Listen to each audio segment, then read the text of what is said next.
Hi Scorpio, mid-month of January, mid-January 2026. Ito na po ang inyong reading. Kuha lang tayo ng ilang guidance, advice, messages para sa inyo. Ano nga asahan nyo ngayong mid-month? Kamusta Scorpio? Kamusta? So far ang bagong taon na ito, napakabilis. Grabe ka na 2026. Kamusta? Ito na, kuha tayo ng guidance. Energy check tayo, Scorpio, para sa mga taong maaaring makapakinig nito. Mid-January, guidance, message po para sa kanila. Scorpio energy, ito na, kumpol. Hindi natin pipigilan, mag-add pa tayo. Okay. Okay, so hindi kailangan katakutan, ano pa man, the death card. Actually, yung placement nyo guys ha, as a Scorpio, naturally, you're in the 8th house of death. Yes, death card is all about changes, transformation, transitions, patuloy na parang may mga bago, may mga pagbabago sa buhay, umaandar tayo, at higit kayong nakakasabay. Marahil kayo mga tiyan, maaring magbigay din yan this month. May mga bago. Yes, something will end to make room for something new beginnings. Why not? New job offer, the Emperor, or new work, new project, new connections, pasok na natin yan. Or meron talagang kailangan matapos, or merong ihahain ng boss na kailangan mong tapusin. Wala kang ibang options, kundi ang gawin. Siyempre naman, ang trabaho ay trabaho. Maaaring hindi na siya nagiging madali. Mid-month, grabe ka na, 2026. Maaaring for some, may pagkapagod akong nakikita. Nagpo-push nanlalaban.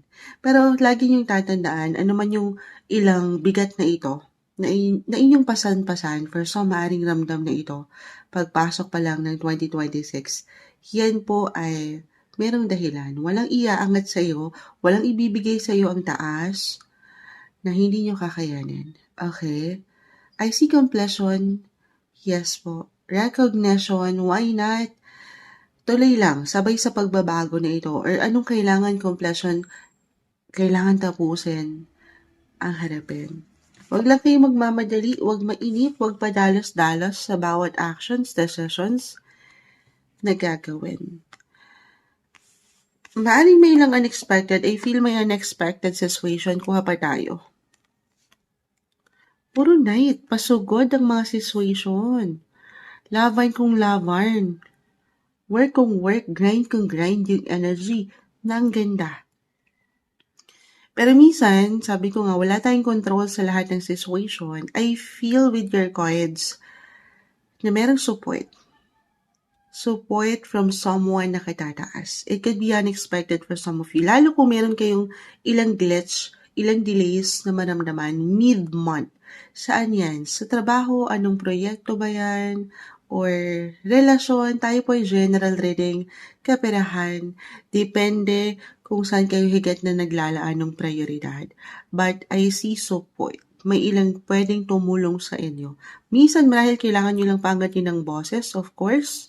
Magtanong para sigurado, para i-see na meron ilang support, connections, reconnections even, na pwedeng makahelp somehow sa pagdadaanan nyo. Kung ano man yung kabagalan or pagkainip or may ilang tanong kayo, magandang pagkakataon ito. Use your voice, yung power of voice nyo. Okay, wag lang kayo magmamadali. Not the best time, mid-month, January 2026, na alam niyo yun. Bumuo kayo, especially ng mga big or major decisions. Hindi sa hindi magiging okay, pero kung wala talagang option at this is something major, kumbaga, talagang major changes sa buhay nyo, then kung kailangan muna itong pag-aralan, gawin yun. Huwag pasugod, huwag pa bigla-bigla, huwag maging reckless. Kung kailangan nyo ng someone na nakatatanda, nakatataas, someone expert sa bawat gagawin nyo ito, gawin yun. Okay? Yun yung paalala ng baraha, guys. Yes. Pero, why not? Dahil nagsikap kayo, andito yung pagiging leader nyo, leadership role nyo, Scorpio, patuloy kayong naniwala, patuloy kayong nanlaban. Claim natin, sabi ko nga, ito po hindi mababaliwala eh. Merong something recognition, promotion, nagle-level up, may pag-increase, merong bonus, commission, may pahabol, ang holiday season, may pa-bonus si boss, why not? Iki-claim ba natin yon? Yes naman po. Sabay lang, patuloy na maging flexible and adaptable sa kaganapan. Other messages, kung hindi yan mag-apply, meron po ba kayong travel? Nag-highlight din dito. Sabi ko, ayan, daming kaleso dito, guys.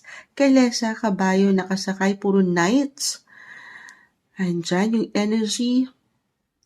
So, maaaring may pagbiyahe. It doesn't matter kung ito ay long or short distance travel.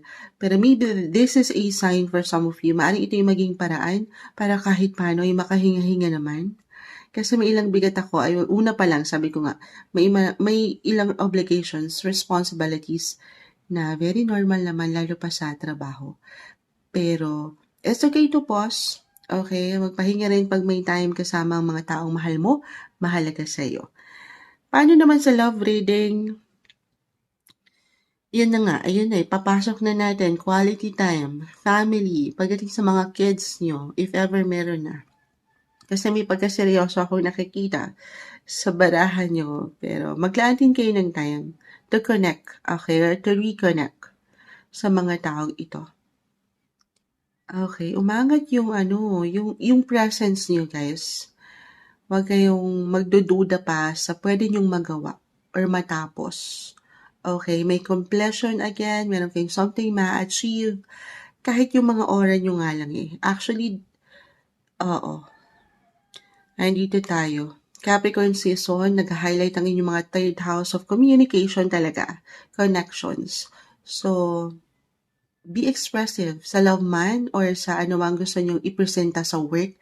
Mahirap kayong hindi mapakinggan ngayon or mapuna, as I mentioned. Umaangat ang inyong mga public image, yung reputation nyo. Kasi nga nagpo-push lang din kayo eh.